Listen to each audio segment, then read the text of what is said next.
নামটা দৌলত আলী মন্ডল, তিনি আজ আমাদের মধ্যে নেই। তা আমি নাটকের ওই চট পেতে দিতাম, রিহার্সাল করতো, চট পেতে দিতাম।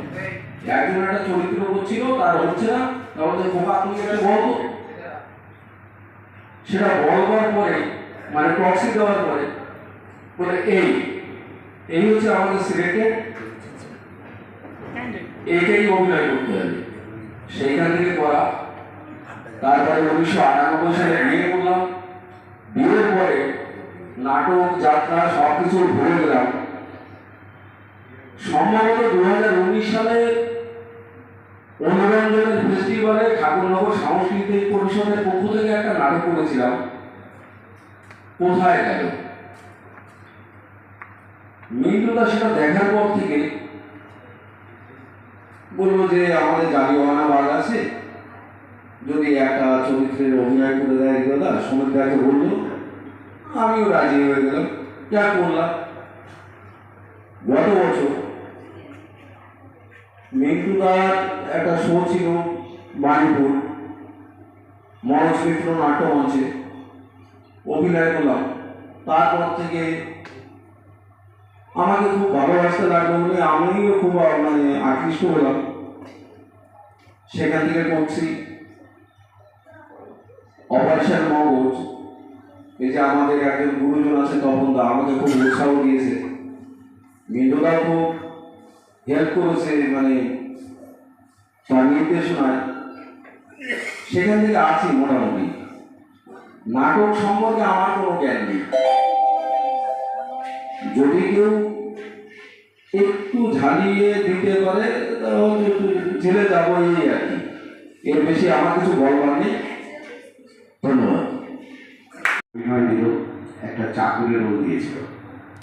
আমি অভিনয় করলাম কারণ ছোটবেলা থেকে যার হাতে শিক্ষা পেয়েছি, যার হাতে গড়ে তুলেছে যে আমাকে, আমি চাকরির অভিনয় করে আমার যে নির্দেশক, একজন গুরু থাকে তো যাত্রা বা নাটকের ডিরেক্টর, তিনি যে শিক্ষা দেন, তিনি যেভাবে যে আঙ্গিকে বোঝান, সেভাবে আমি তৈরি হয়েছিলাম বলেই আমি চাকর অভিনয়টা খুবই সুন্দর করেছিলাম বোধ হয়। সেই কারণে সবুজ চক্র শিল্পী বসিতে আমি প্রায় 30 বছর প্রায় 27-28 এরকম হবে। তার মানেটা কি? ভালোবাসার গভীরতাটাও দরকার। ভালোবাসা থাকতে পারে, কিন্তু গভীরতাটাও দরকার। সেই গভীরতাটা পেয়েছি আমার যাত্রাঙ্গন থেকে, সবুজ চক্র শিল্পী গোষ্ঠী থেকে। হঠাৎ করে যাত্রাটা স্তব্ধ হয়ে গেল, বন্ধ হয়ে গেল। কিন্তু ওই যে রক্তে বলে শিরায় শিরায় অভিনয়, চলে গেলাম নাট্য উৎসবে, বিভিন্ন উৎসবে নাটক আমি নিজে লিখলাম। আমার 8 থেকে 10টা আমার নিজস্ব লেখা নাটক আছে, আমি মঞ্চস্থ করেছি, আমার ডিরেকশন হয়েছে, আমার পরিচালনা হয়েছে। আমার যেটা আমার অনুরোধে আমি কোনোদিন করিনি। জ্যোতির্ময় সংঘ বলুন, চলন্তিকা বলুন, বিভিন্ন সংস্থায় বলুন, বিভিন্ন জায়গায় নাটক করতাম। নাটকটা আলাদা মজা। একক একান্ত নাটক করতাম, আমি একক একান্ত নাটক করতাম, ঠিক আছে। এরপরে বিভিন্ন জায়গায় আমাদের নাটকের শো হতো। সেই শোতে ভালো পারফরমেন্স, আমাদের টিমটা খুব ভালো পারফরমেন্স করতো। বিশেষত আমি একটু কমেডি ক্ষেত্রে অভিনয় করতাম, কৌতুক অভিনয়টা করতাম, আবার সিরিয়াস কমেডিও করতাম, আবার সিরিয়াস অভিনয়ও করতাম। মিলেমিশে ভালোবাসার একটা জায়গা তৈরি হয়েছিল। নাট্য, বিভিন্ন নাট্য উৎসব শুরু হয়ে গেল। তারপরে হঠাৎ করে যাত্রাটাও আস্তে আস্তে একটা বিলুপ্তির পথে যেতে শুরু করলো। কিন্তু নাটকটাকে আবার কিন্তু মানুষকে যাত্রাতে ফিরে নিয়ে এসছে। এই নাটকও কিন্তু যাত্রায় ফিরে নিয়ে এসছে। কারণ আমাদের ছোট ছোট ছেলেরা যারা আছে নাটক করছে, বা সিনিয়র যারা আছে, তাদের মধ্যে একটা ভাবে তৈরি হয়ে গেছে, কেন আমরা যাত্রা করতে পারবো না। তার যাত্রার সঙ্গে নাটকের একটা আঙ্গিক সম্পর্ক আছে, সুন্দর একটা সম্পর্ক, যেটা হচ্ছে মূল কথা হচ্ছে অভিনয়। নাটকেও অভিনয় করতে হয়, যাত্রাতে অভিনয় করতে হয়। তা শুরু হয়ে গেল যাত্রা। আবার যাত্রা থেকে আবার নাট্য দলে অনুরঞ্জনে আজকে আসলাম। তাহলে যাত্রা আর নাটকের একটা অনুবন্ধ, তাই তো? মেলবন্ধন, সে মেলবন্ধন আজকে দেখতে পেলাম। যা অনেক কথা বলে ফেললাম, সিনিয়ররা অনেক বলবে, কারণ হ্যাঁ, সবাই ভালো থাকবো। তো সবাইকে অভিনন্দন ও নমস্কার। যাত্রা থেকে নাট্য মঞ্চ, তার মানে আলোচনার বিষয়বস্তু যা বুঝতে পারছি, এর মধ্যে যাত্রাও রয়েছে এবং নাটকও রয়েছে। আমরা অনেক সময় মনে করি যে নাট্য ভাবনা এটা বোধ হয় বিদেশ থেকে এসছে, এর আগে ভারতবর্ষে কখনো কেউ ভাবেনি, এ নিয়ে চর্চা হয়নি, এরকম অনেকের একটা বোধ বা ধারণা নিয়ে আমরা চলি। কিন্তু যদি ঠিকমতো দেখা যায়, এই নাট্য চর্চা কিন্তু হয়েছে সেই সভ্যতার আদিদিগত বেদ বেদান্তের যুক্তিতে। ঋগ্বেদে আছে জম জমি সংবাদ, তারপরে আছে পুরনবা উর্বশীর কথোপকথন, তারপরে গায়ে গায়ে উপনিষদের যুগে সেখানে পাওয়া যায় আরণি শ্বেতকেতু কথোপকথন, জম জমি সংবাদ, এগুলো উপনিষদের যুগে পাওয়া যায়।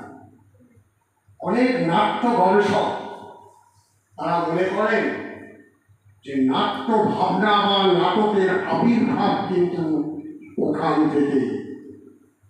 এই যে ডায়লগগুলো বললাম পুরনবা উর্বশী বা শ্বেতকেতু, এই যে বললাম যেগুলো এই ডায়লগ কথোপকথন, নাটকের আবির্ভাব ওখান থেকে। অনেক নাট্য গবেষকের ধারণা ভারতবর্ষে কিন্তু প্রথম শুরু হয়। এখন যাত্রার পরবর্তী সময়ে আমরা আস্তে আস্তে এগুলো আমরা যদি চৈতন্যদেবের যে যুগ, অর্থাৎ বাংলা সাহিত্যের নবজাগরণের যে যুগ, মহাপ্রভু শ্রীকীর্তন আমল থেকে কিন্তু সেখানে শুরু হয়। তখনকার ভাষার কায়দাটা অন্যরকম ছিল, এখনকার বাংলা ভাষা যেমন এলো তখন কত আইডিয়া এরকম আছে, ভাষা তফাৎ একটু আছে, সেটা হয়।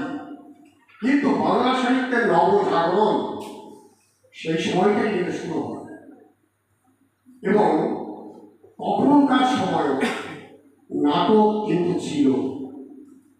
উদাহরণ হিসাবে বলি, সনাতন গোস্বামীর লেখা দুখানি নাটক, একটা হচ্ছে বিদগ্ধ মাধব আর একটা হচ্ছে ললিত মাধব।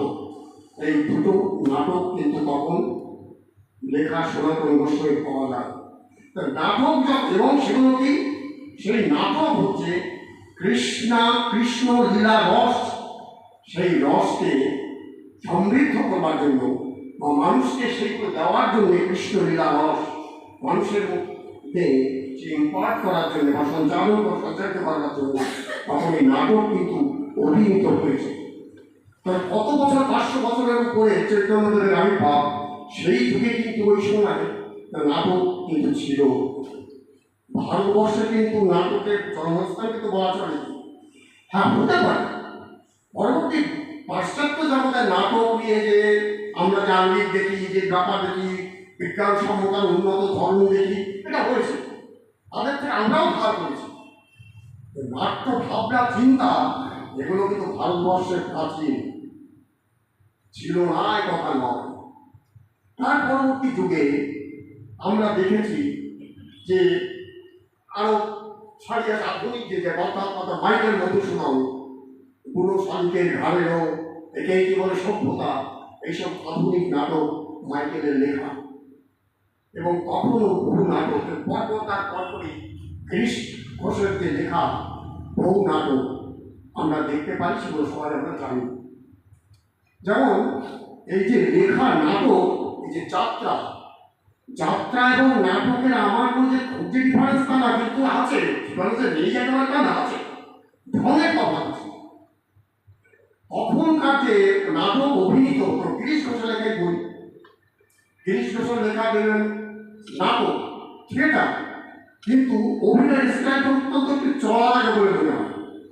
যেমন দুটো একটা সঙ্গে আপনার অনেক সময় ক্যাসেটটা শুনে সুদর্শন সুদর্শন নিমাইয়ের ইয়ে থেকে শুনলে নটিকে ইয়ে থেকে পাবে, এই যে ব্যাপারগুলো নাটক কিন্তু চড়া লাগে, অর্থাৎ যাত্রার ঢং, এমন যাত্রার এরকম ঢং আমরা সে ব্যঙ্গ বিদ্রুপ করি নাটক যাত্রা নিয়ে, কিন্তু তার কারণ ছিল তখন যে যাত্রা টাত্রা হতো, তখন হতো জমিদার বাড়ির এক সময় প্রাঙ্গণে খুব বড় লোকের কোনো একটা ইয়ের ব্যবস্থাপনায় এরকমভাবে আঙিনায় হতো, প্রচুর লোক, মাধ্যম বিনোদনের মাধ্যমটাই প্রচুর লোক হতো। ফলে তখন তো মাইকের যুগ ছিল না, এখন যেমন আস্তে আস্তে কথা বলে সবাই শুনতে পাচ্ছি, তখন তো মাইকের যুগ ছিল না। ফলে দূরের দর্শককে খুব লাউড দিয়ে চিৎকার করে কথা শোনাতে হতো, নাহলে মানুষ যদি না শুনতে পায় তাহলে মানুষের কাছে সেটা একটা মানে জড় পদার্থ হয়ে যাবে। যার জন্যে ওই যে চিৎকার করে কথা বলা মাইকের অভাবে পরবর্তী সময় যেমন আধুনিক যাত্রাটা যেগুলো হচ্ছে, আমরা অনেক লোক ভয়েসে কথা বলি, তার মানে হচ্ছে মাইক দিয়ে আমরা মানুষকে শোনাতে পারছি। এখন পরবর্তী যে তারপরে যেমন আছে 30 বছর লেখা অতি ছল অতি কল অতি বকুটিল তোমার উপমা কেবল তুমি মাত্র, এইভাবে যে কথাগুলো লেখনির ঢং থিয়েটার, কিন্তু স্টাইলটা একটা যাত্রার ঢং। এর কারণই হচ্ছে তখন এত মাইকের ব্যবহার ছিল না, এই জন্য ওইরকম একটা ঢং তৈরি হয়ে গেছে। পরবর্তী যুগে আধুনিক যুগে আমরা অনেক বাস্তবতার সম্মুখীন হলাম, তার ফলে নাটকের ঢং দিয়ে থিয়েটারটা অন্যরকম হয়ে গেল। বিদেশে বড় শিক্ষা গ্রহণ করলাম, তারা কোন স্টাইল ধরে কীভাবে সেখানে আমরা ইত্যাদি নানান রকম নিয়ে করে আমরা আধুনিক যে পর্যায়ের যে নাটক এগুলো আমরা করছি। এখন এই যে যাত্রা, এটার নাম যাত্রা হলো কেন, আর এটাই বা নাটক কেন? এর কারণ হচ্ছে যাত্রা মানে ধাতু রূপ, কোনো শব্দকে বুঝতে গেলে ধাতু রূপের দিকে তাকে তখন আমরা বুঝবো ব্যাপারটা কি। যেমন যাত্রা কেন বলতে পারে, যাত্রা বলতে স্টার্ট করা, আমরা গমন করছি, যাত্রা করে গেল যা গমন, তাহলে এই যে অভিনয় গিয়ে আবার যাত্রা নাম কেন? কারণ কেন? যাত্রা কথাটা হচ্ছে যা ধাতু, যা ধাতু মানে হচ্ছে গমন, গতি আছে তার মধ্যে, গমন মানে একটা গতি থাকে, গতি হোক গতি আছে, যা মানে হচ্ছে গমন, ব্যাপারটা বোঝাচ্ছে আস্তে আস্তে, তাহলে বোঝাতে পারে যাত্রা কেন হলো। আবার নাটক মানে যাত্রা, আবার নাটক, নাটক এসে নট ধাতু থেকে, নট ধাতুর একটা মানে হচ্ছে নৃত্য গীতি, নট শব্দের একটা নৃত্য গীতি, তো নাটকটা তো নৃত্য গীতি কি? হ্যাঁ, তাও বটে, কিন্তু আবার নাটকের একটা মানে হচ্ছে যে কোনো মানে কৃষ্ণ কাব্যের প্রকাশ বা উদ্যান করা, এরকম মানে হচ্ছে নাটক মানে হচ্ছে তাই। এখন এই যে যাত্রা এবং নাটককে উপস্থাপিত করতে গেলে কি লাগে? অভিনয় লাগে। অভিনয়, অভিনয়ের মধ্যে যে আমরা যাত্রাকেও প্রকাশ করি, নাটককেও প্রকাশ করব। এই অভিনয় কথাটা নিয়ে বলি, অভিনয় কথাটার মানে হচ্ছে, অভিকথাটার মানে হচ্ছে প্রকাশ, অভিকথাটার মানে হচ্ছে প্রকাশ, আমরা প্রকাশ করি বা প্রদর্শন। আর একটা ভীষণ গুণ মানে আছে, তার ধারে কাছে বলে না, অভিনয়, অভিপূর্বক নি অয়, মানে অভি মানে কোনো অভিষ্ট বা কোনো উৎকর্ষের দিকে, নি মানে নিয়ে যায় যা, অয় মানে গমন, এই দেখে যাত্রা গমন কোথা থেকে আসছে, যা মানে গমন বলেছিলাম না, অভিনয়ের মধ্যে তো করেছে, তাহলে অভিকর্ষের দিকে বা উৎকর্ষের দিকে আমাদের নিয়ে যায় যা গমন, অভিনয়, অয় মানে গমন। অভিনয়ের মধ্যে ওই যে যাত্রা, আমরা অভিনয়ের মধ্যে এবার গমনের আমি সুন্দর আর একটু পরে কোনো একটা ভালো কথার মধ্যে যে আমি সেটা বোঝানোর চেষ্টা করবো। এখন এই যে নাটক, এর আবার কতগুলো ভাগ আছে। নাটকের উদ্দেশ্যটা কি বা যাত্রার উদ্দেশ্যটা একই, লোকশিক্ষা, খালি লোকশিক্ষা তো আছেই। উপরন্ত কি নাটক এক হয় চিত্ত বিনোদন,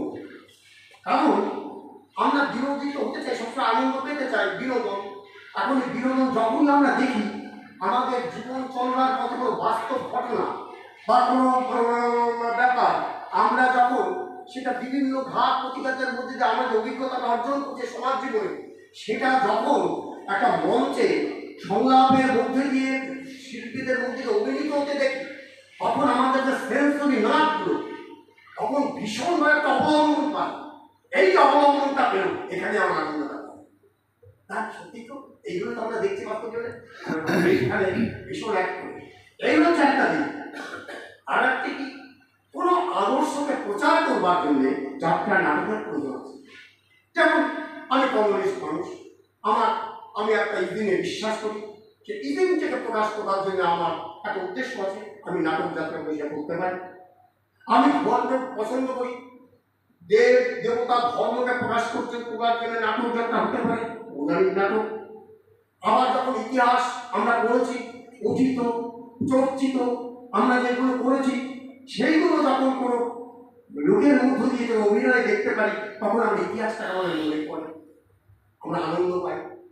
আবার যেমন সমাজ জীবনে চলতে ঘাত প্রতিঘাতে যে দৃশ্য সামাজিক নাটক বা যাত্রা, সেগুলো আমরা দেখতে পাই, আমরা তখন তার থেকে অনেক খারাপ। এইখানে হচ্ছে এছাড়া এই যে দুটো দিক বললাম, এছাড়া যাত্রা নাটকের আর একটা দিক আছে, সেটাকে বলে স্যাটায়ার। মানে এটাকে বলে কোনো একটা ইয়েকে ব্যঙ্গ করে এমনভাবে মানুষের কাছে উপস্থাপন করা হয় হাস্যাস্পদ, তার মধ্যে একটা বিরাট বক্তব্যকে প্রকাশ করা। এছাড়া আমরা একটা ইদানিং পরবর্তী যুগে চর্চিত আরেকটা জিনিস, সেটা হচ্ছে মুখাভিনয়। মুখ মানে বধির বা মানে কথা বলতে পারে, কিন্তু অঙ্গভঙ্গির মধ্যে যে মানুষের একটা বক্তব্য দিচ্ছে, এটাও একটা দিক। এত কিছু দিক। এখন এই যে যাত্রা এবং নাটক, যাত্রা থেকে নাটক, এর ভিতরে তফাৎ হচ্ছে এই, আমার তো মনে ঢঙেরই তফাৎ। চিৎকার করে কথা বলো, আমরা একটু অন্যভাবে কথা বলি, আমি একটা এইটা একটা দুটোর উদ্দেশ্য লোকশিক্ষা। এখন কতগুলো আমি যারা আশ্রিত, আমার যিনি আদর্শ পুরুষ গুরু, আমি তার দুটো একটা কথা বলবো। কেন বলবো, এই যে নাট্য চর্চা, নাট্য জগৎ নিয়ে তার কাছে দানিবাবু থেকে আরম্ভ করছি, তিনি প্রথমে পাবনায় থাকতেন, গিরিশ ঘোষের ছেলে দানিবাবু। গিরিশ ঘোষ তার 2 বছর আগে রামকৃষ্ণ ঠাকুরের জন্মে, রামকৃষ্ণ 2 বছর আগে মারা গেছেন। রামকৃষ্ণের পর 2 বছর পর ঠাকুরের আবির্ভাব, এবং সেখানে ঠাকুর পরবর্তী যখন ওখানে এই সবচেয়ে ইডিওলজি যায়, দানিবাবু গিয়েছেন, ঠাকুর তাকে পেয়েছে, কি আনন্দ, তার কত আরাধন তিনি পেয়েছেন, ওখানে থিয়েটার করতে। সেইখানে দানিবাবুর সঙ্গে ঠাকুরের বহু কথা হয়েছিল, নাটক চর্চা ইত্যাদি। এবং শুধু তাই না, বিরাট বিরাট নাট্য ব্যক্তিত্ব এবং বিদেশি মনস্তত্ত্ববিদদের বিষয়গুলো নাট্য ব্যক্তিত্ব ঠাকুর কাছে এসছে। নাটককে বহু প্রশ্ন করেন, ঠাকুর প্রাণ খোলা আমার উত্তর দিচ্ছেন, তার বহু কিছু লিপিবদ্ধ আছে। আধুনিক কালের প্রজাতন্ত্র গ্রন্থ লেখা শিখেছেন ঠাকুরের কাছে দিয়ে, এমন করে নাটক লিখতে হয়, বহু জায়গায় তিনি সেগুলো প্রকাশ করেছেন বলেছেন। এবং আমার কাছে লিখে ধরার জন্য পেয়ে গেলাম দুটো ছড়া এবং বাণী, এটা খুব কাজে লাগবে সবার, বিশেষ করে এখানে নাট্য চর্চা হয়। কি ধরনের নাটক তিনি পছন্দ করতেন, সেটা তিনি দুটো একটা বাণী এখানে পড়ে শোনায়, তারপরে আমার বক্তব্য আমি শেষ করব। তার বহু ছড়া বাণী আছে, শুধু নাটক যাত্রা প্রেমার উপর দিয়ে। কত প্রশ্ন যে তাদের নাট্য ব্যক্তিত্বরা করেছেন, তিনি রামুক্ত দিচ্ছেন। এই কথা কি, এই ধরনের কথাবার্তা পেয়েছি কি? দেখো, অভিনয় সম্বন্ধে বলছেন, সাত্যত হয় সেই অভিনয়, উৎকর্ষে যা নিয়ে যায়, নিটল ভাবে জয় করে যায়, অপকৃষ্ট উদ্দীপনায়। ওই যে বললাম নিয়ে যায় না, সাত্যত হয় সেই অভিনয়। অভিনয় মানে বললাম তখন নিয়ে যায় না, উৎকর্ষে যা নিয়ে যায়। যাত্রা কেন উৎকর্ষের দিকে নিয়ে যাচ্ছে, উৎকর্ষ যদি না নিয়ে যায়। লোকশিক্ষা রামকৃষ্ণদেব কেন বলছেন, যা কিছু হয় তাকে উৎকর্ষ ঈশ্বরের দিকে না নিয়ে যায়, ওর কোনো মানে হয় না। রামকৃষ্ণদেবের কাছে অন্তত কোনো মানে ছিল। আবার তিনি বলছেন, রামকৃষ্ণদেব বলছেন লোকশিক্ষা এটাকে তার পরবর্তীকে পূরণ করেন, পরবর্তী আসে পূর্ববর্তী পূরণ করেন। বলছেন শিষ্ট শুভ সেই অভিনয় স্বস্তি শিক্ষা যাতে হয়, দীপন দুটির সংবর্ধনা শতই জাগায় জীবন। বললাম শিষ্ট শুভ সেই অভিনয় স্বস্তি শিক্ষা যাতে থাকে, দীপন দুটির সংবর্ধনা শতই জাগায় জীবন থাকে।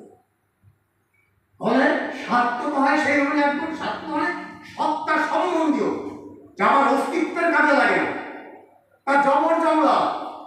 রামকৃষ্ণ তো সেই শিক্ষার কথাই বলছেন, তিনি সব কিছু সার্থকতা লাভ উৎকর্ষকে, উৎকর্ষকে যদি না করে ঠাকুর ঠিক সেই কথাই বলছেন। আবার যাত্রাঘাটে বলছেন, তার একটা বাড়িতে বলছেন সত্তা সেই শিষ্ট চলন যে ব্যক্তি উস্কে দেয়, যাত্রা দিতি তাকেই যেন, নইলে যাত্রা শেষ নয়। জীবন যাত্রার জয় আনে, উথল করে জীবন পথ, সেই গতি তো জীবন গতি, সেই গতি তো ধৃতির রথ। এই যে আপনার এই কথা, উদ্দেশ্য হলো কি যাত্রা, এটার উদ্দেশ্যটা কি, অভিনয়টা কিরকম হওয়া দরকার, জীবনটা কি হওয়া দরকার, পরিষ্কার বলে দিচ্ছি।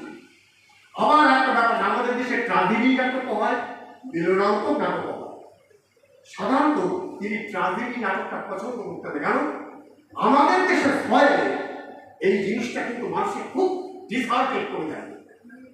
এই যেমন আমরা নিজের একটা যাত্রা করলাম মা মাটি মানুষ, এটা হতে পারত যে মহিম গাঙ্গুলি এত ডেঞ্জারাস একটা লোক ওই সমাজে ঘুরে বেড়াচ্ছে, এত সর্বনাশ করছে, তার উপরে তারা মানুষগুলো রেগে গিয়ে তারা মেরে ধরে খুন করে যেতে পারত, সহজ একটা কথা আমরা অবলম্বন করতে পারতাম, তা হলো না। এবং এত সুন্দর লিখেছে, এই জন্য না মানে সুন্দর একটা নাটক হয়েছে যে মহিম গাঙ্গুলিকে এমনভাবে সে অনুতপ্ত হলো শেষকালে, তার ভুল সে বুঝতে পারলো আমি এতদিন কি করলাম, এত মানুষের কি আমি করছি।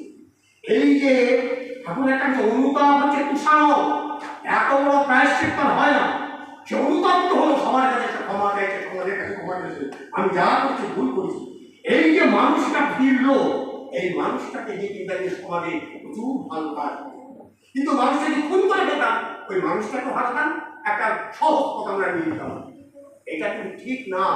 সেখানে এই তোমরা নাটক করো যারা, আমি আমার ভাইদের বলবো, তিনি একটা বাড়িতে বলছেন, একটা গদ্য বাড়িতে, বিয়োগান্ত সাহিত্যই বলো, সাহিত্যের কথা বলছেন, বিয়োগান্ত সাহিত্যই বলো আর অভিনয় বলো, তা মানুষের কৌশলী বিজ্ঞতা ও কর্ম প্রচেষ্টাকে বিভ্রান্ত করে, সংকট প্রাণী প্রণোদনকে অবসন্ন করে দেবে, উপস্থিত বুদ্ধিকে হতভম্ব করে, জীবনীয় সত্তা কৌশলী আগ্রহকে উদাসীন আত্মঘাতী করে, অপযৌক্তিক ত্রুটিকে আলিঙ্গনে আঁকড়ে ধরবার বিলাসটাকে বাড়িয়ে তুলতে সাহায্য করে।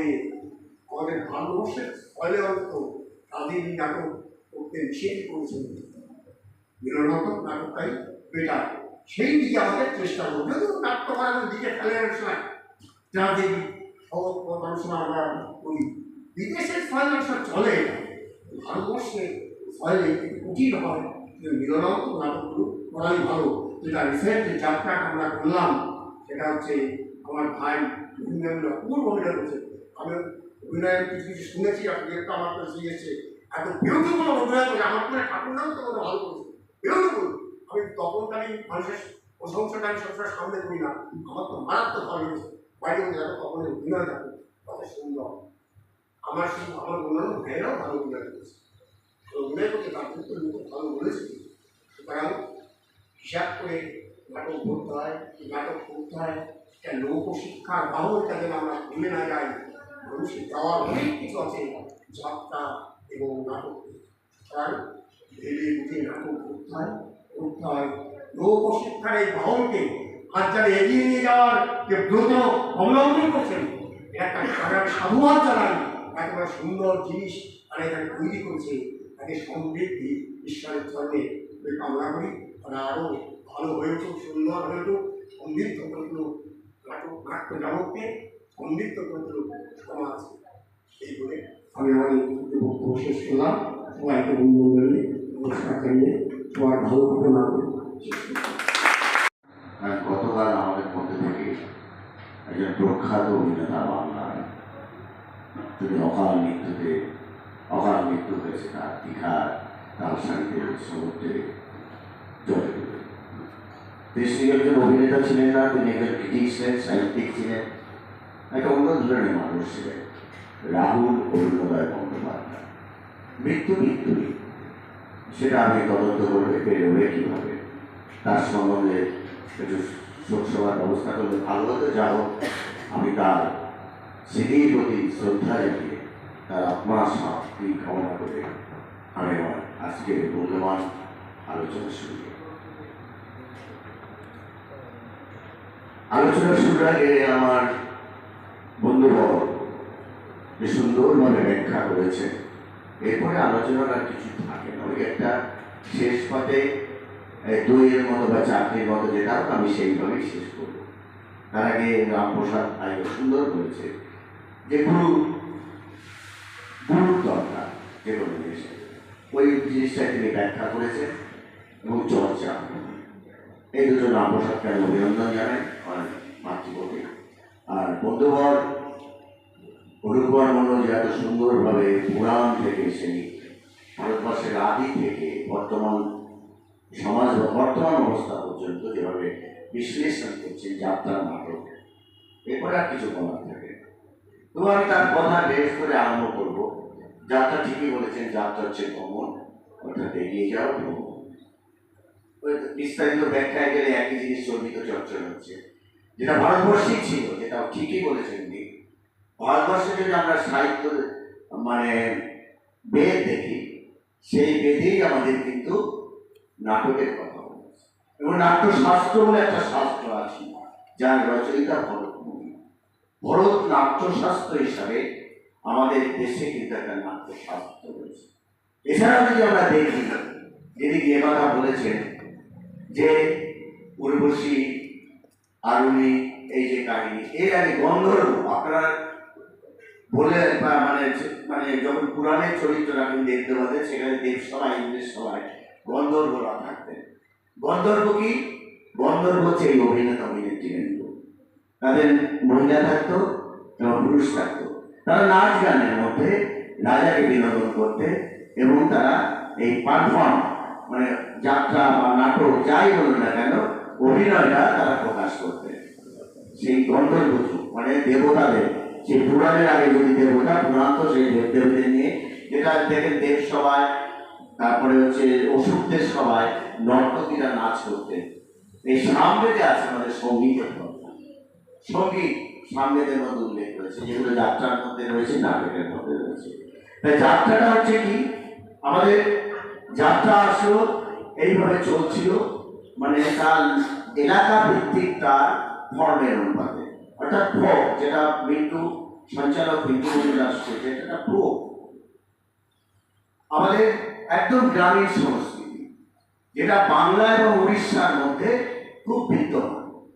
এই বাংলা আমরা যেটা বর্তমানে যে যাত্রাপালাটা দেখছি, এটা ফর্ম হয়েছে কিন্তু প্রথম বাংলা উড়িষ্যার মধ্যে ছিল, যেটা 1507 খ্রিস্টাব্দে বাংলায় শ্রীকৃষ্ণদেব চৈতন্যদেব প্রথম যাত্রাপালা তার নিজেরই লেখা শ্রীকৃষ্ণ চরিত্র, কৃষ্ণের কাহিনী রুক্মিণী, সেখানে তিনি অভিনয় করেছিলেন এবং 4 ঘন্টা না 5 ঘন্টা সেই বইটায় তিনি মানে বইটা অভিনীত হয়েছে।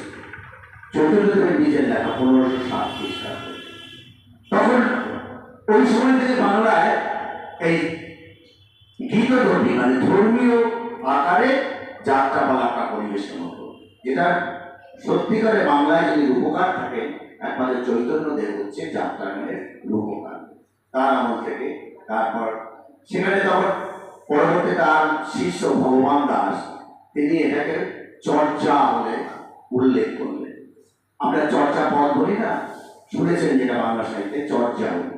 এবং এই চর্চার সঙ্গে উড়িষ্যায় চারুচ্য, উড়িষ্যায় যেটা ছিল আমাদের এবং বাংলার এবং যাত্রার যে উড়িষ্যার, এটা হচ্ছে যোগাযোগ। আমাদের চর্চা যেটা ভগবান দাস দিয়েছিলেন, লিখেছিলেন তার গ্রন্থে, চর্চা উল্লেখ করেছে। আর উড়িষ্যায় সেটা বলতো চারুচ্য পদ। আর উত্তরপ্রদেশে কে বলতো নটঙ্কি, এখনো বলে নটঙ্কি, মৃত্যু জানতে পারবে না। আর মধ্যপ্রদেশে একে বলে তামাশা। এই যে আমরা যে যাত্রাপালাটা গান দেখি এটা তামাশা। আর গুজরাটে বলে একে ভাবাই। এগুলো সব সঙ্গীত ধর্মী, এগুলো পৌরাণিক মানে ধর্মীয় ভিত্তি করে এই সমস্ত গান পালা শুরু হতো। এবার যাত্রাটা কি? যাত্রাটা হচ্ছে আমাদের গ্রাম বাংলার একটা লোক সংস্কৃতি। এটার মধ্যে কি থাকে? এটাই থাকে একটি অতি নাটকীয় গান। আমি নাট্য প্রসঙ্গে অতি নাটকীয় গান এবং উচ্চ স্বর, যেখানে মেলোডিটা থাকে, মেলোডিটা বেশি করতে ইলাস্ট্রেশন হয়, মানে ইলিউশন সৃষ্টি করতে হবে আপনাকে। প্রত্যেকটা ডায়লগে তাতে যত আপনি ইলিউশন সৃষ্টি করতে পারবেন, যত ভাব দিতে পারবেন, ভঙ্গি দিতে পারবেন যাত্রা বলায়, আপনি তত সফল অভিনেতা হিসাবে। এইটা ছিল আর উচ্চস্বরের অভিনয়, যেটা পরবর্তী পর্যায়ে আস্তে আস্তে রিফরমেশন হতে শুরু করবে। প্রথম আমাদের যাত্রা পালায় ফণীভূষণ বিদ্যামন একটা, আগে যে চলতো পৌরাণিক যাত্রা পালায় ফণীভূষণ বিদ্যামন একটু আঙ্গিকটা পরিবর্তন করলেন এবং সম্পূর্ণ আঙ্গিকটা পরিবর্তন করলেন পঞ্চুষ সেন, যিনি নাটকের ধারাটা নিয়ে আসলেন যাত্রা সেই উচ্চগ্রামের অভিনয় থেকে। যেটা আমার একটু আগে বন্ধুবর অরূপ মণ্ডল কেন তারা উচ্চস্বরে অভিনয় করতো, কারণ তেমন শ্রবণ যন্ত্রের ব্যবহার ছিল না, গলাটাকে সর্বস্ব করতে হতো হাজার হাজার মানুষের মধ্যে, কারণ গ্রামের বিনোদনের ব্যবস্থা মধ্যে যাত্রা পালা গান, যার জন্য এটার ব্যবস্থা ছিল। পঞ্চু সেন সেটাকে একটা আধুনিকতার মধ্যে আসে। আগে কিন্তু রাত্রায় কিন্তু এই লাইট, মানে ইলেকট্রিক লাইট, সাউন্ড, মিউজিক, এগুলো ছিল কি বাদ্যযন্ত্র বলে ক্লারিনেট, তারপরে হচ্ছে ওটাকে কি বলে কর্নেট, এবং হারমোনিয়াম এবং তবলা, এটা একটা বাদ্য ছিল। এটা ছিল, কিন্তু এরপরে যেটা যাত্রায় প্রথমে লাইটের প্রক্ষোভে নেন এবং বাদ্যযন্ত্র, বিদেশি বাদ্যযন্ত্র, সেটা শান্তি গোপাল করলেন, পরিবর্তন আনলেন তার বিদেশি পালার মধ্যে। এইভাবে যাত্রার পরিবর্তন হতে হতে এখনকার যাত্রাপালা আরো পরিবর্তিত হয়েছে।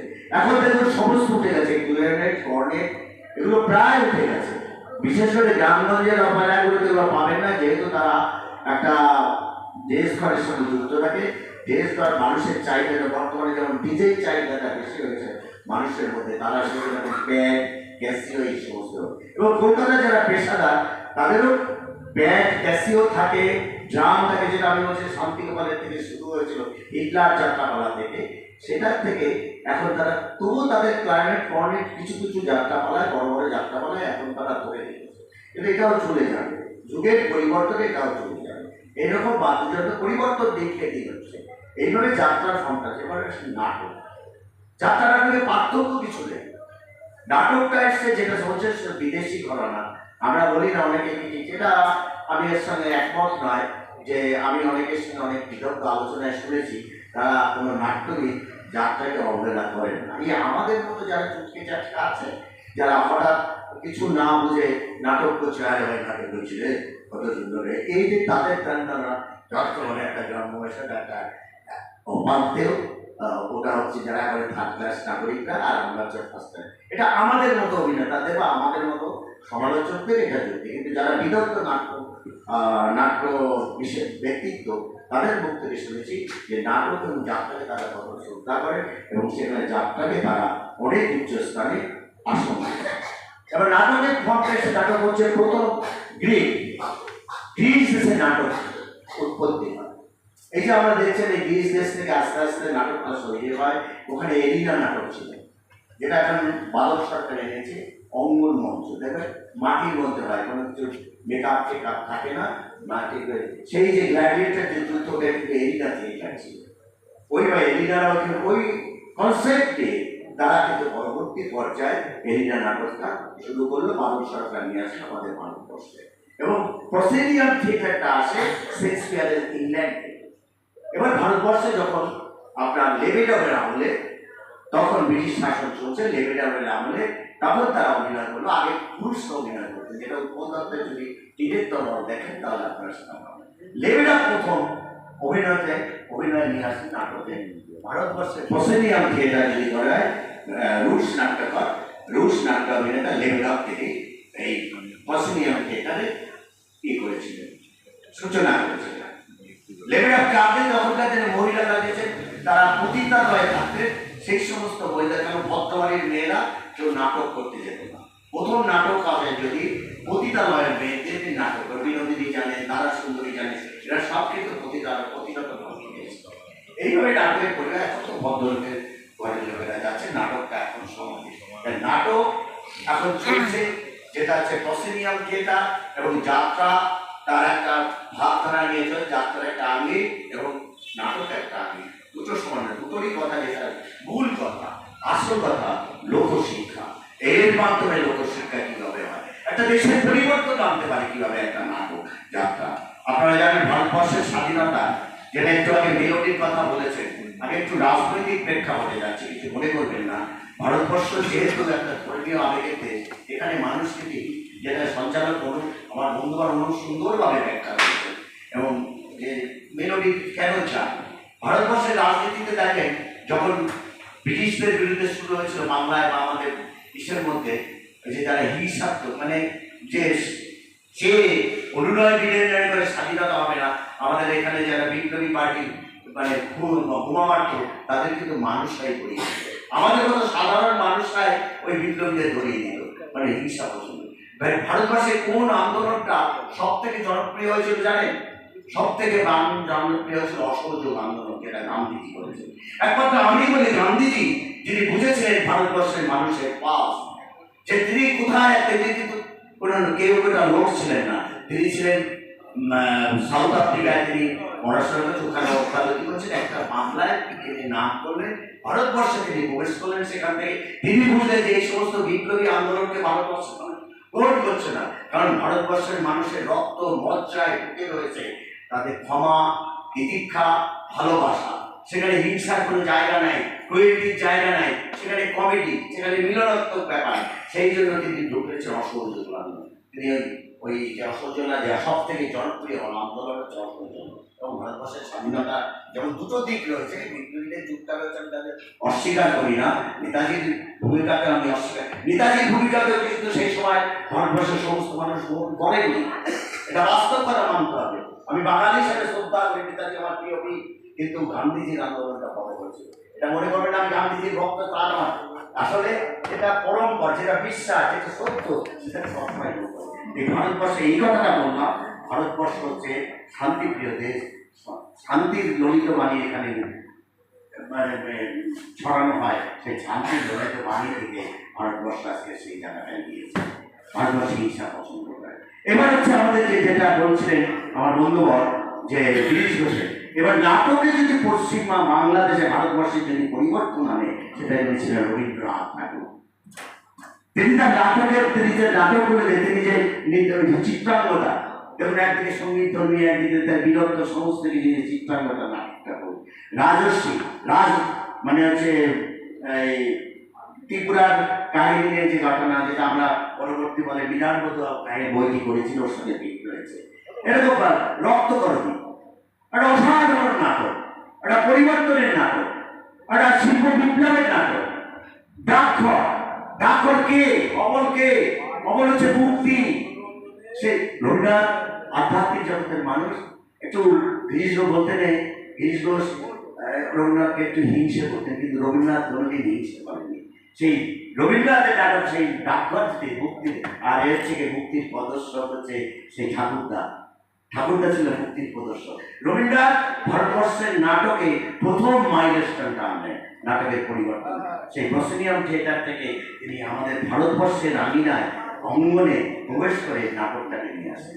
এই জন্য যেটা বলছিলাম যে একটা পরিবর্তন কি করে আনতে পারে একটা নাটক। আমাদের এখানে দেখেন সব থেকে জনপ্রিয় হয়েছিল সে সময় মুকুন্দ দাসের নাম আপনারা শুনেছেন, চারণ কবি মুকুন্দ দাস। তারপরে সেই সময় গণনাট্য সঙ্গে ভারতীয় গণনাট্য সংঘ তৈরি হয়েছিল। মুকুন্দ দাসের যে চারণ কবি, যে গেতে গিয়ে গানতেন, মানুষের মনে বিপ্লবের স্পেয়ার, ভারতবর্ষের ব্রিটিশদের, উনি কিন্তু বিশ্বাসী যায়, কিন্তু অ্যারেস্ট হয়েছিলেন। সেই মানুষকে জাগরিত করেছিলেন, ওটাও একটা গান, মানে সঙ্গীত যাত্রা পালানো, সঙ্গীত ধর্মী নাটক। তারপরে রাশিয়ায় বিপ্লব হয়েছে, যাদের মধ্যে মা ম্যাসিনগঞ্জের যে মা, সেই মা কাহিনীটা তারা অভিনয় করে করে সেখানে রাশিয়ায় বিপ্লবের একটা পটভূমি তৈরি। পৃথিবীর বিভিন্ন দেশে পরিবর্তন যদি করতে পারে, নাটক যাত্রাই করতে পারে। যার জন্য নাটক যাত্রা শিল্পীদের সব থেকে ভয় করে বাংলাদেশের শাসক। এই যে আমরা একটা অপারেশন মগজ করলাম না, নাটকটার মধ্যে বক্তব্যটা কি? বক্তব্যটা যে জয় পৃথিবীর সমস্ত শাসক গোষ্ঠী চায় যে মানুষ অশিক্ষিত হয়ে থাকুক, কিন্তু নাটক যাত্রা একমাত্র দেয় মানুষের শিক্ষা দেয়, মানুষকে ভালোবাসার মন্ত্র দেয়, মানুষকে কাছে জানার মন্ত্র দেয়, মানুষকে পরিবর্তনের দিশা দেখায়। সেই নাটক এই অপারেশন মগজের মধ্যে রয়েছে। তাই নাটক একটা দেশে অন্যায় অবিচারের বিরুদ্ধে কথা বলে। আমাদের সাদ্দার হাসমি মৃত্যু হয়েছিল এই নাটকের কথা বলতে। পরবর্তী পর্যায়ে উত্তরপ্রদেশ সরকার বুঝেছিল যে সাদ্দার হাসমি যে কথাগুলো সঠিক ছিল, ভারতবর্ষের একটা পরিবর্তন এসেছিল। তাই নাটক এবং যাত্রাপালা আমাদের দেশে প্রথম যখন কংগ্রেসী শাসনের পরিবর্তন হয় 1967 সালে, ভৈরব গঙ্গোপাধ্যায়ের পদধ্বনি ভূমিকাটা ছিল প্রচন্ডভাবে। একটা বামপন্থী ঘরানার নাটক ছিল। পদত্তরি করে করে সেই ভৈরব গঙ্গোপাধ্যায় যে তখন সপ্তম্বর অপেরা করেছিল, ঘুরে মানে মানুষের মনে সেই সময় তৎকালীন সরকারকে একটা অন্য চোখে দেখে দিয়েছিলেন। তাই নাটক যাত্রা একটা সমাজ পরিবর্তনের হাতিয়ার, এটা সবাই জানবে। পরিশেষে তোমরা যারা ছোটরা আছো, হয়তো আমার একটা বিক্ষিপ্ত আলোচনা হলো, কারণ এত সুন্দর আলোচনা আমার বন্ধুবার বলেছেন, তারপরে আমার আলোচনার কিছু থাকে না, আমি কিছুটা খেয়ে আনি, আবার কিছু কথাও বলে বলেছে। তাই একই কথা ছবিতে চলবি না করে ওরা বলে নাটকের সঙ্গে থাকো, এই মৃত্যু যে দলটা করছে এই দলটাকে ভালোবাসো, দেখবে অনেক কিছু জানবে। এই যে এই আলোচনা আমার হয়তো স্বল্প আলোচনা, আমার স্বল্প বুদ্ধি, এর বেশি বুদ্ধি। আজকে তোমরা যে পাঠগুলো পেলে, নাটকটা কি, যাত্রাটা কি, এটা বুঝতে পারলে, এটাই তোমাদের এইভাবে এগিয়ে যাও, নিজের সঙ্গে থাকো, নাটককে ভালোবাসো, দেখবে মানুষ তোমার পেটের ভাতের অভাব হবে না। নাটক যাত্রা করলে বলে মানে পেট ভাত খাওয়াবে না, ভবিষ্যৎ সব হয়ে যাবে। তোমার নাটক করলে তুমি দেখো পড়াশোনার দিকে মন আসবে, পড়াশোনার মন আসলে এটার দিকে কিছু জানবার চেষ্টা করবে।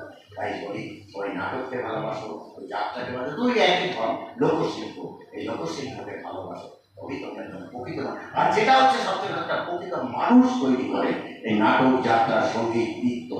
এই যে এখানে কৃষ্ণ ভাই রয়েছে, কৃষ্ণ ভাই আন্তর্জাতিক খ্যাতি সম্পন্ন একজন নৃত্যশিল্পী।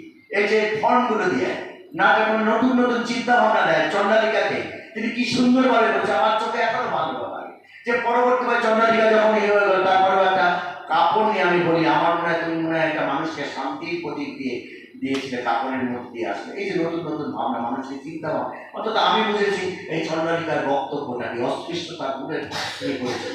এটা আমার মনে হচ্ছে যদি কোনো অস্পৃশ্যতা থাকে সেটা দূর হয়ে গেছিল একটা কাজ থেকে। তাই নাটক, যাত্রা, সঙ্গীত যেটাই বলো না, যে মাধ্যমেই থাকো, এই সংস্কৃতিটাকে ভালোবাসো, তোমরা প্রকৃত মানুষ হয়ে উঠবে। এই বলে আজকের এই শুভ সন্ধ্যায় সকলকে আমার অভিনন্দন, ভালোবাসা জানিয়ে আমি আমার পূর্ণ বক্তব্য এবং অসংলগ্ন বক্তব্য এখানে সমাপ্ত করলাম। সবাই ভালো থাকো।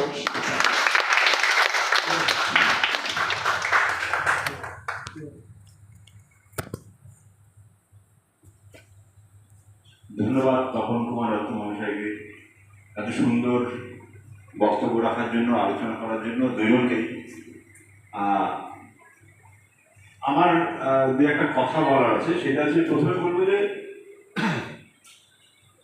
দুজনেই খুব ভালো অভিনেতা, পরিচালক, কিন্তু দুজনই আবার একটু গুটিয়েও থাকে। আমি একটু বাইরের কথাই বলছি। এই যে আমরা যদি একরকম জোর করেই এই আলোচনায় এই দুজনকেই মুখ্য না করে আমরা যদি অন্য কাউকে আনতাম তাহলে আলোচনা হতো। কিন্তু আমাদের মধ্যেই যে এরকম কি বলবো, জ্ঞানী এবং জানা এবং এরকম তথ্য দিয়ে বলার মানুষ আমাদের মধ্যেও যে আছে, সেইটাও আমাদের বের করতে হবে। এবং আমি বলবো যে বয়সের কারণে পরিবারের সাথে থাকা বা একটু আধ্যাত্মিক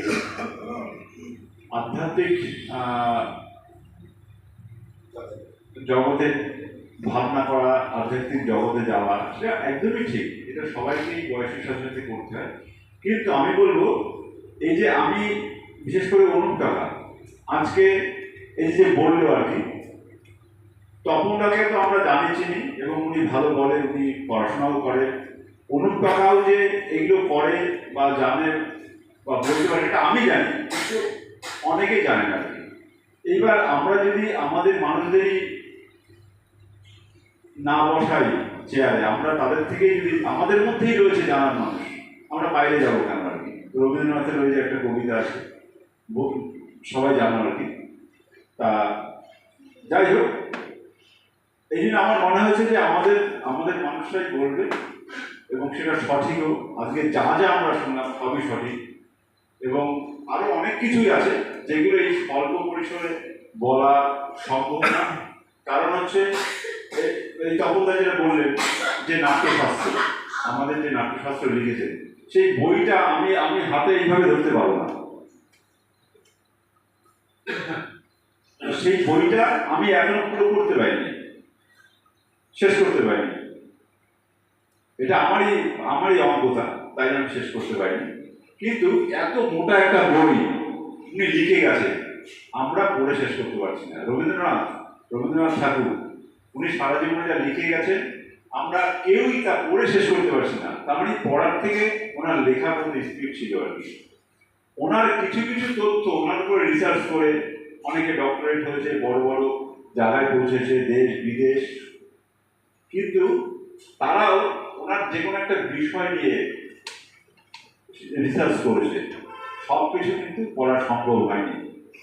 আমাদের এখানে বিনয় মজুমদার, ওনাকে নিয়েও রিসার্চ হচ্ছে, কিন্তু যত কিছু লিখে গেছেন আমরা সব কিছু পড়ে শেষ করতে পারিনি। আমরা অল্প একটু পড়েছি, অল্প একটু জেনেছি, সেই জেনে আমরা জানোয়ার হয়ে গেছি। হ্যাঁ, মানে এইভাবে যদি বলি। যাই হোক, আমি অল্প দিয়ে একটা তথ্য দেবো আর কি। আসলে আমাদের পুরো পৃথিবীতেই এই যে কালচার বা সংস্কৃতি, এই বিভিন্ন হচ্ছে আদব কায়দা, গান বাজনা, সাহিত্য, এগুলো একদম আদিকালেই শুরু হয়েছিল যখন মানুষ বন্য জীবন ছিল। আমাদের পূর্বপুরুষ গুহায় থাকতো আর কি। কি হতো, এটা সবার পাঠ্যতে আছে, কিন্তু ইতিহাসে আছে, এখন বললে তোমরা বুঝতে পারবে, ছোটদের জন্য বিশেষ করে বলা আর কি। কারণ এখানে আমাদের বড়দের সাথে ছোটরাও আছে।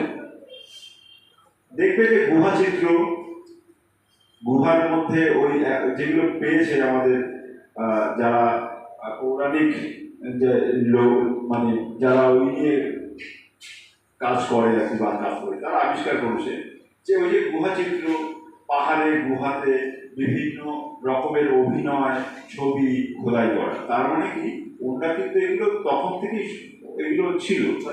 এই চর্চাগুলো কেন করতো, এই কেন সংস্কৃতিটা আসলো, তার প্রথম কথাই হচ্ছে যে মানুষ বিনোদনের জন্য এগুলো করে। এই আগে যখন আদিকালে আর কি, যখন আমাদের বন্য জীবন ছিল আর কি, তখন সূর্যের আলোতেই সব হতো। যখন সূর্যের আলো থাকতো তখন কাজ করা বা শিকার করা, যা করা করতো। তারপরে সবাই গুহাতে ফিরে আসতো।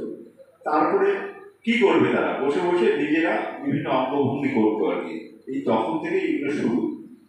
তারপরে আস্তে আস্তে যত মানুষের উন্নতি হয়েছে, তত সব কিছুর উন্নতি হয়েছে, এখনো হয়ে চলেছে উন্নতি, শেষ এখনো আবিষ্কার হয়নি, আর হবেও না হবে। এবার আমাদের দেশে যেটা তখন বললেন আর কি, যে আমাদের বাংলা উড়িষ্যা, মানে আমাদের বাংলা বিহার উড়িষ্যা, এই যাত্রা মূলত আমাদেরই, কিন্তু আমাদের থিয়েটার যাত্রা, এটা একদম ছিল সত্যি। আমার কথা না, এনাদের কথা না, এটা ইতিহাসেই আছে, এটা লিখিত আকারে আছে সারা পৃথিবীতেই। এটাই সত্যি, যাত্রা আমাদের থিয়েটার, আর এটা প্রসেনিয়া। তারপরে আগে যে বলে গেছে যেগুলো, এই যে কেন আগে দিনের আলোতেই হতো, রাতের বেলা কখনো হতো না। যখনও পর্যন্ত মশাল বা হ্যাঁচা আবিষ্কার হয়নি, তখনও এগুলো হতো, নাটক যাত্রা। সেটা দিনের বেলা হতো, রাতে হতো না, সূর্যের আলো হতো, সূর্যের আলোতে ব্যবহার করে তখন হতো এগুলো। আর গ্রিসে কি হতো, গ্রিসে শুরু হয়েছিল পাহাড় কেটে, ওরা এই গ্যালারির যে সিস্টেমটা, এরা ওদের ওখানেই শুরু হয়। পাহাড় কেটে ধাপ ধাপ করে একদম চারিপাশে পাহাড়, তার মাঝখানে মঞ্চ মাটিতেই হতো, পাহাড়ের ধাপ করে করে সিঁড়ি হতো, ওইখানে অভিনয় হতো। আবার ওইখানে কিভাবে সূর্যের আলোটা পড়বে সেইভাবে হতো।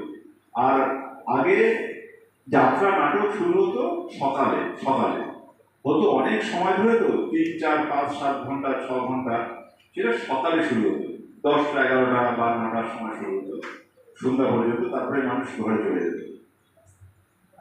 যখন আধুনিক কোনো কিছু আবিষ্কার হয় তারপরে আস্তে আস্তে হয় এই। আচ্ছা, কখন হয়েছিল? প্রায় 2500 বছর আগে এই থিয়েটার বা যাত্রা কিন্তু শুরু হয়। এইভাবে হতে হতে এখন মডিফাই হয়ে এই পর্যন্ত। আর একটা কি, এই যে যাত্রায় যে এখনো সেই ধারাটা আছে, তার কারণ কি, যাত্রার থেকে এখন নাটকের থেকে এখনো যাত্রার দর্শক অনেক বেশি আর কি। এই যে আমাদের উৎসবে যে সেই দিন আমরা করলাম যাত্রা, সেই দিন তোমরা সবাই দেখেছিলে প্রচুর, মানে মাঠ ভরে গেছিল। তা কত মানুষকে আমরা নাটকের মতো অভিনয় করে, নাটকের মতো মেকআপ করে আমাদের দেখা সম্ভব না দেখানো। আর ওই দূরের থেকে দেখে কিছু বুঝতেও পারবে না। তার জন্যই এইরকম পোশাক, মেকআপ, চড়া মেকআপ এবং এই যে বলা, এই যে মাইক থাকলেও, আধুনিক যন্ত্র থাকলেও, তাও আমরা অনেক সময় আধুনিক যন্ত্র থাকলেও আমরা খেয়ে হারিয়ে ফেলি, মিস করি, তাও শোনাতে পারি না। এইটাই হচ্ছে মূল কারণ, আর অন্য কোনো কারণ না। যে আমাদের শেষ পর্যন্ত যে রয়েছে একদম পিছনে, তার কাছেও যেন পৌঁছায়, সেও যেন দেখতে পারে আমাদের, এইসব কারণ নয়। যাই হোক, সেখানে অনেক কিছু।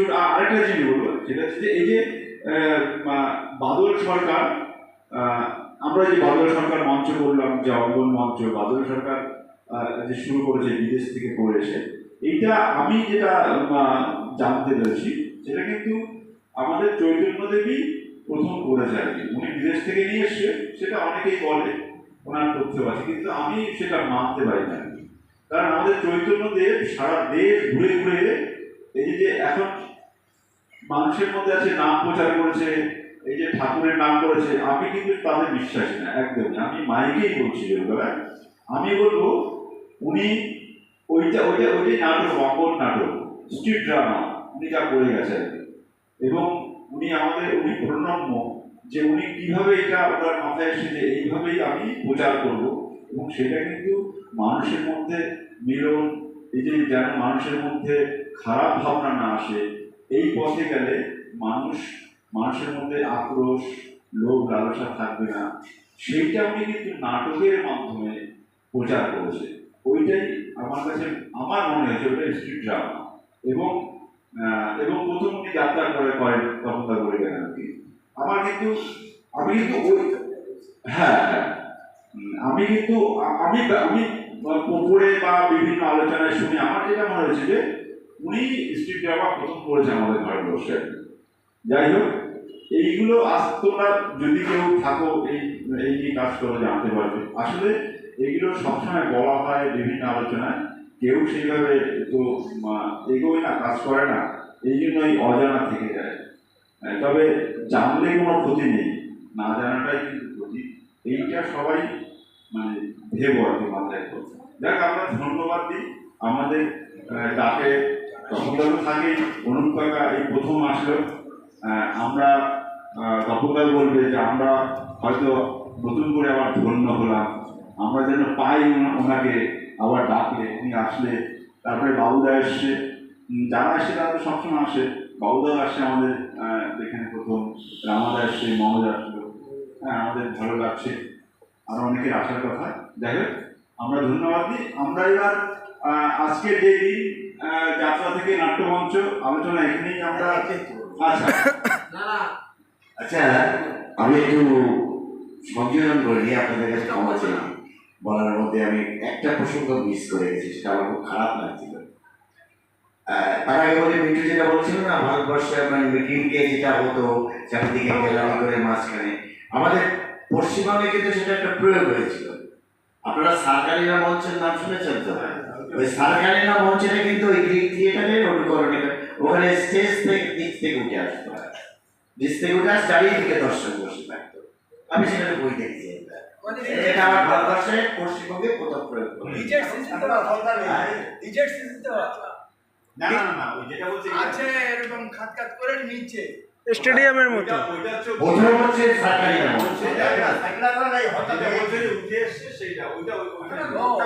মানে ওরে সেন্টার মানে যে সেন্টার ডিস থেকে উঠে আসতো তারপর অভিনয়টাও করতো যা ও প্রসঙ্গ না। আর একটা যেটা আমার সব থেকে বাদ করে গেছে এই পাশে লোকটি আমার অত্যরঙ্গ বন্ধু, আমার স্কুল থেকে বন্ধুত্ব, এখনো বন্ধুত্ব অমিলন রয়েছে, অমলিন রয়েছে। ঝগড়া যেটা একটা জায়গায় থাকলে কাপ প্লেটও মারামার ঠোকাটুকি হয়, সেরকম ঠোকাটুকি হয়নি, কিন্তু দুজনের মনের মিলটা এত। এখন একটা দল আমাদের ছবিচক্র করেছিলাম 1975 সালে, 74 সালে প্রথম মেলার নাটক হয়। তাই সে 74-তে 52 বছর বয়স হয়ে গেল, কিন্তু এখনো আমাদের মধ্যে মন খারাপ হয়। আর এই যে কত বড় অভিনেতা আপনাদের ধারণা নেই। মানে তখন যুবক বয়স 1985। আমরা এমনি এখানে আগে গার্লস স্কুলে অভিনয় করতাম না, প্রথম একটা অভিনয় করলাম, ওই করলাম বঙ্গমা। পশ্চিমবঙ্গ হতে পারে সেটা তো খুবই পাবো না। আর নায়কের চরিত্রে সেই চরিত্রটা এত সুন্দরভাবে ফুটিয়ে তোলা, একটা নায়ক ভালো না করলে ভিলেনের মনে অভিনয় হয় না। ওই মানে অমিতাভ বচ্চন আর ধর্মেন্দ্র ভালো করেছে, সঞ্জীব কুমার ভালো করেছে বলে আমজাদ খানের অভিনয়টা অত সুন্দর লেগেছিল। কারণ শোলেতে একটা ভারতবর্ষের সিনেমা জগতের একটা মাইলস্টোন, মানে যেখানে কিছু না, মানে এমন কিছু নেই যে অভিনয় শেষ পর্যায়ে দেখিয়ে দিয়েছে। আমি মনে করি আমার বিচারে আরো ভালো হয়ে গেছে। শোলে আমার কাছে একটা অনবদ্য বই, পথের পাঁচালী মাথায় রয়েছে, তাকে দেখেও সেই এই অভিনেতাকে আজকে আমরা পেয়েছি। আর বিশেষ করে যে নাটকের দলে যাত্রা শিখবে আমি, কিন্তু আমি এখন নাটককে ভালোবেসি। সত্যি কথা বলতে কি, এখন যাত্রা না করে নাটক করতে পারবো আমার ভালো লাগে। তাই বলছিলাম অরূপ কুমারকে আমি অনুরোধ করবো, সবই করবো, নাটকের দলে আসো, শান্তি পাবে, আনন্দ পাবে, মানুষের ভালোবাসা আরো আরো পাবে। এই বলে আমি আবার চলে দিচ্ছি। আমরাও চাইবো। আমি ওই আরেকটু তথ্যটা নিয়ে বলি, এটা হচ্ছে যে পথের পাঁচালী আর শোলের কথা উঠে আসে, ভালো আমাদের আলোচনা। সিনেমা মানে খারাপ তা না, কিন্তু সিনেমা একটা আর্ট, মানে শিল্প।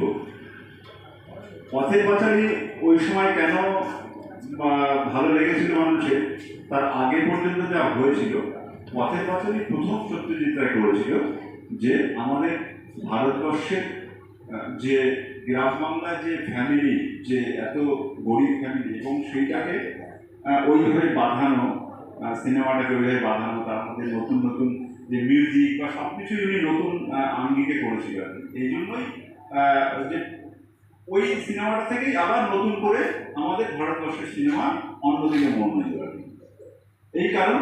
আর শোলেও তাই, শোলে যখন হলো তখন শোলে আমাদের ভারতবর্ষের সব থেকে ওই সময় সব থেকে দীর্ঘতম সিনেমা, যেটা অত সময় ধরে করা। আর শোলের মধ্যে কিছু কিছু নতুন ব্যাপার ছিল, মিউজিক থেকে শুরু করে, অভিনয় থেকে শুরু করে সব কিছু আর কি।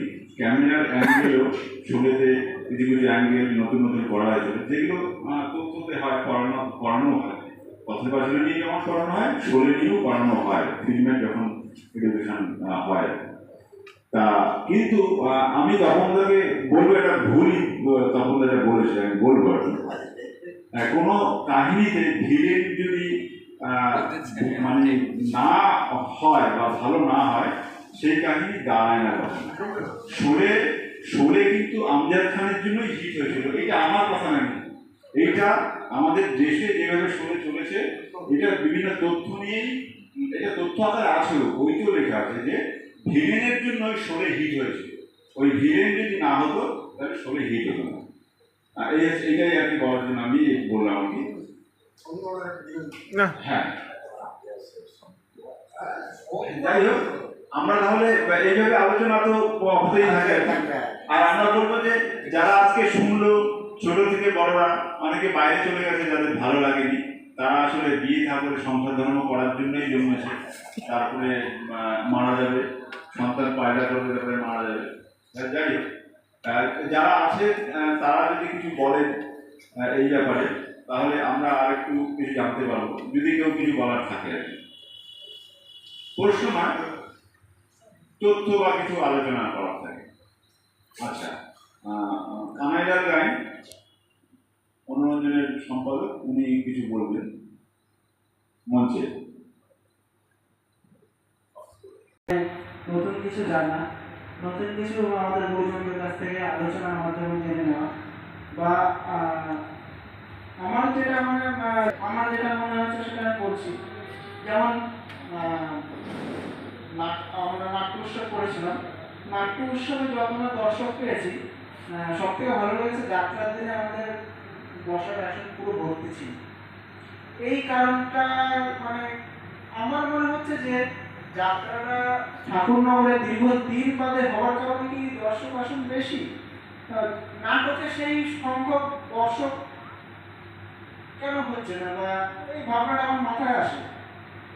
যেমন 27 তারিখে একটা প্রোগ্রাম ছিল যাত্রা করার, সেখানেও দেখলাম অনেক দর্শক, কিন্তু নাটকের ক্ষেত্রে নাটকটা যে মানে বিভিন্ন দল বা বেশি পরিমাণে হচ্ছে, সেই কারণে কি যাত্রার মানে নাটকের দর্শক কম, যাত্রা দীর্ঘদিন বাদে হলো সেই কারণে কি যাত্রার দর্শক বেশি।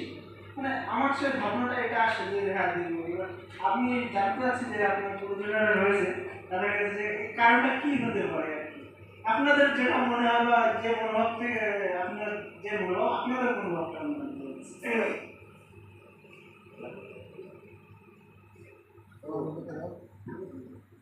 এই যে কারণ, এই যে দর্শক নাটকে, এই যে নাটক উৎসবটা হলো, আমি দুদিন নাটক দেখেছি, তাছাড়া এগিয়েও গেছি, তাদের সঙ্গে কেমন দর্শক কম নাটকে, এই যে কম, এই যে আফসোসটা, এটা আমারও আছে। কি কলকাতার হলে আমি দেখেছি নাটকে, বিশেষ করে এই যে গ্রুপ থিয়েটার, এই ধরনের যে নাটকগুলো হয়, যারা নান্দিগার করে, আমার একটা ভাগে যে গৌতম নান্দিগার ছিল বা তার একটা গ্রুপ আছে, তার ভালো ভালো সব গ্রুপ, সেখানেও দর্শক হচ্ছে না। এমন আছে আমাকে একজন বলছে, দাদা একটা নাটক দেখলাম 30 জন মাত্র দর্শক হলের মধ্যে বসে, আর সব চেয়ার ফাঁকা।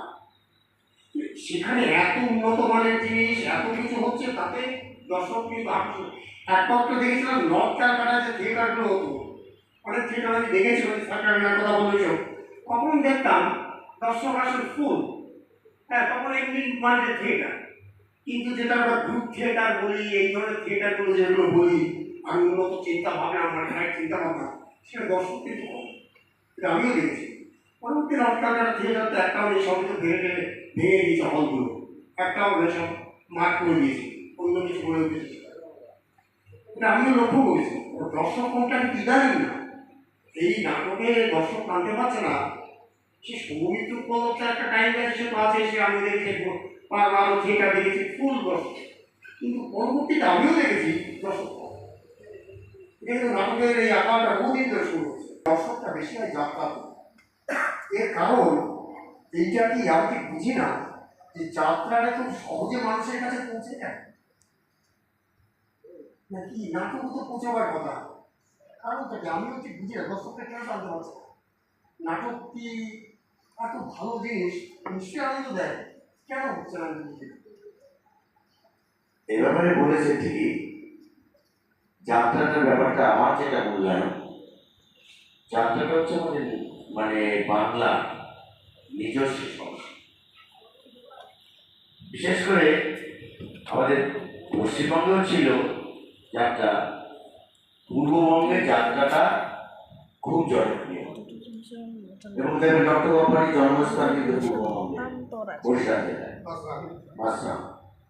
এরকমই আরেকদিকে কলকাতায় সত্যপটা পরবর্তী ডক্টর কোম্পানিকে যদি ধরি, অর্থাৎ যাত্রা পূর্ববঙ্গের মানুষের মধ্যে রক্তের সাথে জড়িত। যার জন্য আমাদের এই সমস্ত এলাকায় আমরা যদি দেখি, শুধু আমাদের না, বা এই পশ্চিমবঙ্গে, দক্ষিণবঙ্গেও, উত্তরবঙ্গে প্রচুর করে আরাম আছে, 1 ঘন্টার মধ্যে আমি সব শেষ করে যেতে পারলাম।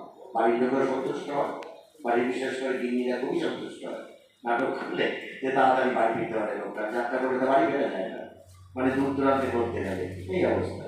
এইটাই কারণ আমার যা মনে হয় যে বর্তমান আর তারপরে কাহিনীটা এখন অনেকটা সেইভাবে হচ্ছে না, পুরোনো নাটকগুলো আসছে। নতুন নাটক করতে গেলে কিছুটা তো রাজনৈতিক ভয় আছি, নতুন নাটক করতে দেবে না, সেখানে বাধা প্রয়োগ হবে, সেখানে এখন পুরোনো নাটকগুলোকেই নতুনভাবে আঙ্গিক দিয়ে করা হচ্ছে। যার জন্য পুরোনো নাটক একবার দেখে পরবর্তী পর্যায়ে ভালো নাটক তৈরি হবে, নিশ্চয়ই হবে। আমি নিশ্চয় প্রতীক দেখেছিলাম বহুদিন অনেকগুলো নাটক, চেতনার নাটক, মানে দু তিনবার ট্রাই করার পরে প্রফেশনাল থিয়েটারে যারা আছে চারিপাশে বেড়া নেই, এইভাবে মানুষ জানতো, প্রচার হতো। সেইখান থেকে যেহেতু যাত্রাটা আমাদের আদি, সেই প্রচারটা মানুষের মধ্যে এখনো আছে। আর ওই জন্য ওই মানুষের কাছে কানে যখন পৌঁছায় যাত্রা হবে এরকমটা থাকে। আর নাটকটা অনেকটা কি বলবো, ওই মনে হয় একটু যে তখন একসময় বললো না, একটু মানে একটু আমি থিয়েটার করি, ওই ব্যাপার ব্যাপার আর কি। এইটা সাধারণ মানুষের মধ্যে কিন্তু এটা আছে আর কি, যে থিয়েটারটা দেখতে সবসময় যাওয়া যায় না। হ্যাঁ, থিয়েটারটা আমি সব কিছু বুঝবো না, সব থিয়েটার, কিন্তু যাত্রা সহজভাবে যে কোনো কাহিনী সহজভাবে মানুষের কাছে উপস্থাপন আমার যাত্রা। এই জন্যই সব থেকে সহজ মানুষরা বেশি যাত্রা দেখতে আসে। এই যে আমাদের ঠাকুরনগর মঞ্চে হলো, ওইখানে আমাদের ঠাকুরনগরেরই আমরা যারা চেয়ারে বসতে দেবো না করছিলাম, হ্যাঁ, চেয়ারে যারা বসবে আর কি, কিন্তু কজন বিদগ্ধ মানুষ ওই চেয়ারে এসে বসছিল আর কি। আমাদের পরিচিত যারা, আমাদের ফ্যামিলি পরিচিত তারা, তার বাইরেও মিঠুদের বাড়িতে আছে, যারা আসে, নিজেদেরকে শিক্ষিত মনে করে, হ্যাঁ এখানে আছে, চলে আসো, উচ্চ শ্রেণী মনে করে, তারা কি এসেছিল যাত্রা দেখতে? আসেনি কিন্তু। হ্যাঁ আছে। আমি এবার সেই জায়গা থেকে তারা আবার কেউ কেউ থিয়েটারটা দেখতে আসে কিন্তু। এই সাধারণ মানুষের কাছে থিয়েটারটা একটু অন্যরকমের ভাবনায় আছে এখন। যাত্রাটা আমাদের, তাই আমরা যাত্রা দেখতে যাই, যাত্রার মানুষ এই জন্য বেশি। এইটা একটা ব্যাপার। আর আরেকটা ব্যাপার যেটা উঠে আসছিল, বলছিল যে এই দলগুলোর মধ্যে রেশারেশি, হ্যাঁ, এটা কিন্তু আমাদের শুরু হয়েছে। যেমন আমাদের এই সম্প্রতি আমাদের এই ঠাকুরনগরের একটা দল ওরা উৎসব করলো আর কি, আমি নাম বলতে চাই না, সবাই বুঝতে পারবে। আর আজকে থেকে আবার আরেকটা দলের উৎসব আছে। আমি যেটা আমার কাছে খবর আছে, এবং আমাদেরকেও আর কি, আমাদেরকে এর আগে অন্যবার বলেছে, কিন্তু 2-4 বছর ধরে এর আগে যে দলটা বাজে মাঠে করে কালকেই শেষ হলো আর কি, সেই দলটা আমাদেরকে নিমন্ত্রণ করেনি আর কি, আমন্ত্রণ করেনি আর কি দেখার জন্য। এবং আমাদেরকে না, আরো দু একটা সংগঠন আছে যাদেরকে আমন্ত্রণ করেনি। কিছু কিছু মানুষ আছেন যাদেরকে বললেই তারা যান আর কি। হ্যাঁ, আমাদের ঠাকুরনগরের যারা গার্জিয়ান, যাদের আমরা মানি শিল্প সাংস্কৃতিক দিক থেকে, তাদেরও কিছু কিছু মানুষকে তারা বলেনি আর কি। এগুলো আমি শুনেছি এবং আমার কাছেও এসছে। যেমন আমি বলছি, আমাদেরকেও আমন্ত্রণ পত্র দেয়নি, আরো 2-4টা দল আছে যাদেরকে দেয়নি। এইবার ব্যাপার হচ্ছে কি, আমি আমার মেয়ের বিয়ে হচ্ছে, আমি যদি নিমন্ত্রণ না করি কৃষ্ণকে বা নিখিলদাকে বা কানাইকে, সুজিতকে, তাহলে ও আমার মেয়ের বিয়ে ওরা আসবে কেন? হ্যাঁ, ব্যাপারটা এরকমই আর কি।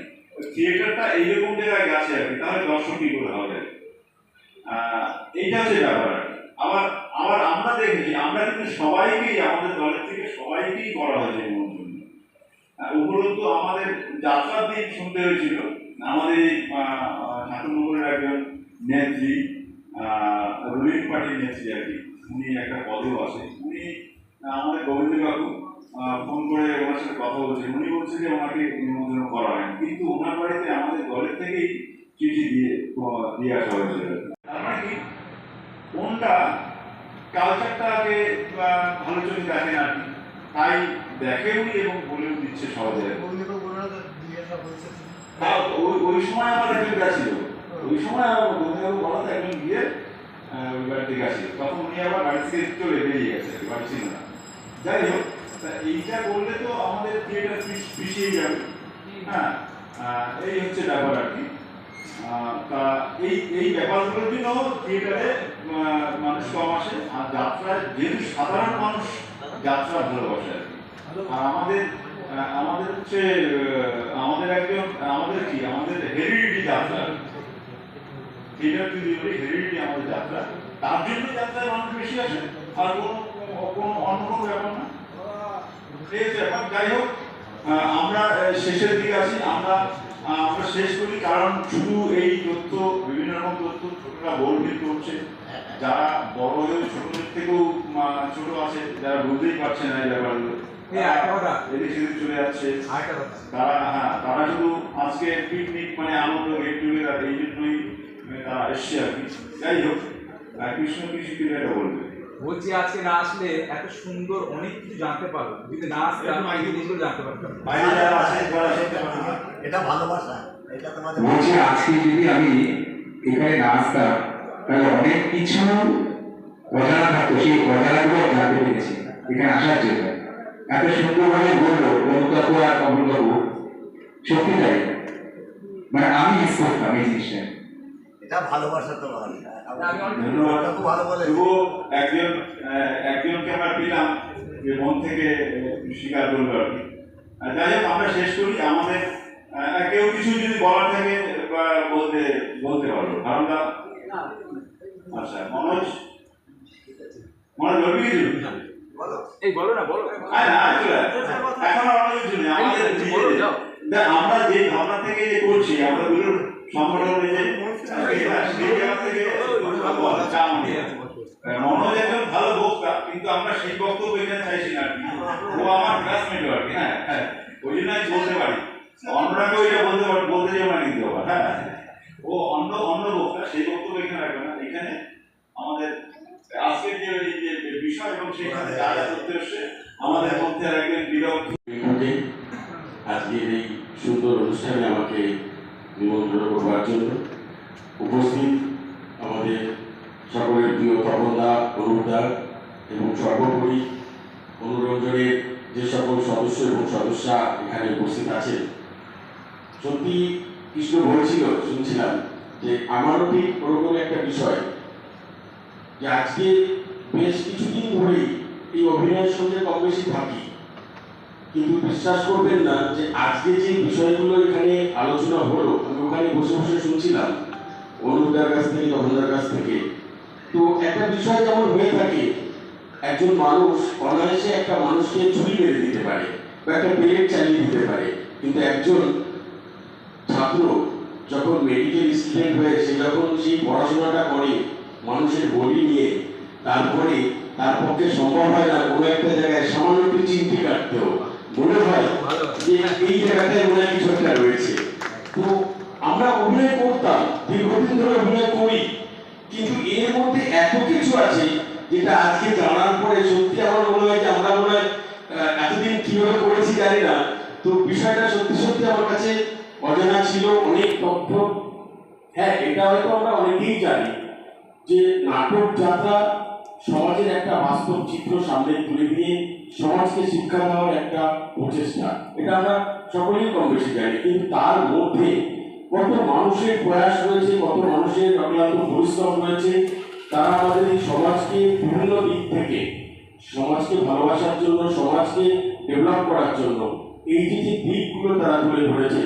আজকে তাই আমরা এই নাটক যাত্রা আমরা দেখতে পাচ্ছি। অবশ্যই বড় কষ্ট হয়, আমি যাত্রার সঙ্গে থাকি, কম বেশি নাটকও করেছি, কিন্তু আজকের সমাজে আমাদের যে জেনারেশন, আমরা এমনভাবে মোবাইল বিভিন্ন দিক থেকে আমরা এমনভাবে লিপ্ত হয়ে গেছি।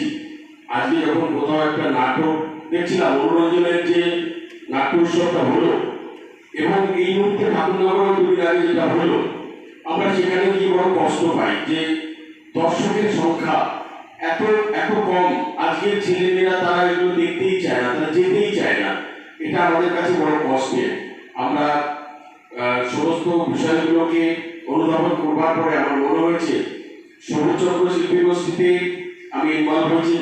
আগে একটা শো করেছিলাম, এই শোতেও আমি গেছি ওখানে, এবং তপনদাকে আমি বিশেষ করে ভীষণভাবে আমি পায়ে হাত দিয়ে প্রণাম করেছি, এবং ভীষণভাবে আমি তপনদার কাছে কৃতজ্ঞ যে অভিনয়ের যে ধরন বা মাত্রা, সেটা অভিনয় করার মতো করেছি, কিন্তু সেই জায়গাটায় হয়তো এই মুহূর্তে আমি নিজেকে মনে করি না আমি একটু কোনো জায়গায় পা দিতে পেরেছি অভিনয়, এই বিষয়টা তৈরি হয়েছে। তা সবুজ চক্র শিল্পী গোষ্ঠী এবং মনোরঞ্জন এই দুটো একই সঙ্গে মিলে যে একটা উৎসব ঠাকুরনগরে হলো, আমি সত্যি সত্যি খুব আনন্দিত এবং আমার সবুজ চক্রের যে দুজন বয়োজ্যেষ্ঠ আছে তাদের কাছে অনুরোধ করবো এই সবুজ চক্র শিল্পী গোষ্ঠী এটা যাতে মানে সন্দেহ আছে আমার, কারণ সরকারি পয়সা, কিন্তু যাত্রা যেখানে ছিল 20,000 লোক দেখছে, শুধু দেখছে না শুনছে। নাটকের দিকে